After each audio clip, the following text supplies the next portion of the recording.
योग शास्त्र के अनुसार शरीर में 7 चक्र होते हैं। इनके नाम है मूलाधार, स्वाधिष्ठान, मणिपुर, अनाहत, विशुद्धख्य, आज्ञा और सहस्रार। किसी भी एक चक्र, 2, 3 या इससे ज्यादा चक्र जागृत होने के अलग अलग परिणाम होते हैं। समय समय पर चक्रों वाले स्थान पर ध्यान दिया जाए तो मानसिक स्वास्थ्य और सुदृढ़ता प्राप्त की जा सकती है। मणिपुर चक्र, मणि यानी गहना और पुर यानी स्थान। योग शास्त्र में नाभि चक्र को मणिपुर चक्र कहते हैं। मणिपुर का प्रतिनिधित्व करने वाला पशु मेष है। इसका अनुरूप तत्व अग्नि है, इसलिए यह अग्नि या सूर्य केंद्र के नाम से भी जाना जाता है। इस चक्र के देवता विष्णु और लक्ष्मी हैं। नाभि के मूल में स्थित रक्त वर्ण का यह चक्र शरीर के अंतर्गत मणिपुर नामक तीसरा चक्र है, जो 10 दल कमल पंखुड़ियों से युक्त है। मणिपुर का एक अतिरिक्त प्रतीक त्रिभुज है, जिसका शीर्ष बिंदु नीचे की ओर है।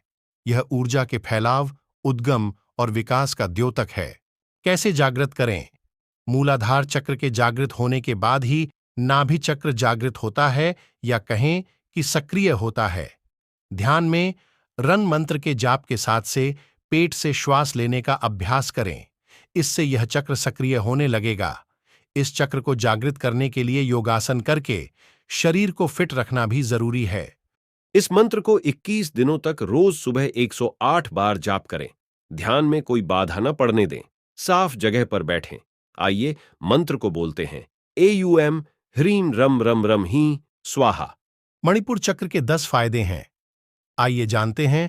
पहला फायदा, जिस व्यक्ति की चेतना या ऊर्जा यहां एकत्रित है, उसे काम करने की धुन सी रहती है। ऐसे लोगों को कर्मयोगी कहते हैं। ये लोग दुनिया का हर कार्य करने के लिए तैयार रहते हैं।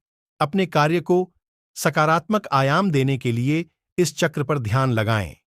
दूसरा फायदा, इस चक्र के सक्रिय होने से तृष्णा, ईर्ष्या, चुगली, लज्जा, भय, घृणा, मोह आदि कषाय कल्मष दूर हो जाते हैं।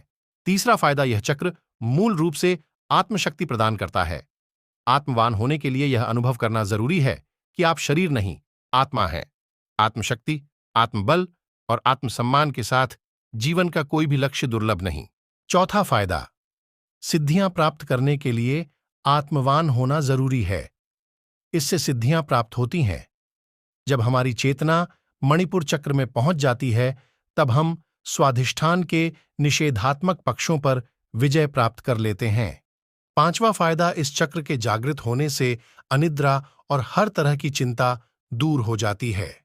छठवां फायदा, स्पष्टता, आनंद, ज्ञान, बुद्धि और सही निर्णय लेने की योग्यता जैसे गुण विकसित हो जाते हैं। सातवां फायदा, मणिपुर चक्र स्फूर्ति का केंद्र है। यह हमारे स्वास्थ्य को सुदृढ़ और पुष्ट करने के लिए हमारी ऊर्जा नियंत्रित करता है। आठवां फायदा, इस चक्र का प्रभाव एक चुंबक की भांति होता है, जो ब्रह्मांड से प्राण को अपनी ओर आकर्षित करता है। नौवां फायदा, पाचन तंत्र में गड़बड़ी को यह चक्र ठीक कर देता है।